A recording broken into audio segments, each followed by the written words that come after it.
तुम्हाला माहिती आहे का आपल्या भद्रा निद्रावस्थेमध्ये काय नाही माहीत तर चला मी सांगतो. जय महाराष्ट्र मित्रांनो, मी तुमचा गणेश. स्वागत तुमचं आपल्या छोट्याशा मिनी ब्लॉग. छत्रपती संभाजीनगर जिल्ह्यातील रत्नापूर तालुक्यामध्ये असलेल्या भद्रा मारुतीच्या मंदिर येथील मारुती निद्रावस्थेमध्ये काय चला मी सांगतो. रत्नापूर तालुक्यामध्ये भद्रसेना नावाचा एक राजा होता आणि ते प्रभू श्रीरामाचा खूप मोठा भक्त होता. एके दिवशी असे झाले, राजा भद्रसेनेने तलावाच्या काठावर जाऊन प्रभू श्रीरामांचे भजन करत होते आणि प्रभू श्रीरामांच्या त्यांच्या मधुरवाणीमध्ये भजन करत असताना तेथून हनुमानजी प्रकट झाले.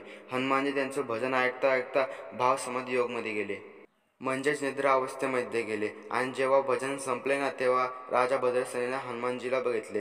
राजा भद्रसेनेने हनुमानजीला प्रार्थना केली की तुम्ही इथंच राहून जा. हनुमानजीने प्रार्थना स्वीकार केली आणि हनुमानजी तिथून अदृश्य होऊन गेले. आणि तिथून एक मूर्ती निघाली. ती मूर्ती म्हणजे ही. या मारुतीरायाचं दर्शन करण्यासाठी लोक खूप दूर दूरून येतात. आमच्यासारखे काही पायी पण येतात. आम्ही तर 25 ते 30 किलोमीटरहून आलो होतो. काही जण तर 50 ते 60 किलोमीटर लांबून येतात. मित्रांनो, तुम्हाला हा व्हिडिओ कसा वाटला कमेंट करून नक्की सांगा. अरे पण तुम्ही आपला व्हिडिओ रोज बघता पण लाईक करत नाही, शेअर करत नाही. मित्रांनो, फॉलो करायला पण 2 मिनिट लागतात. फॉलो तर करून घ्या. जय श्रीराम.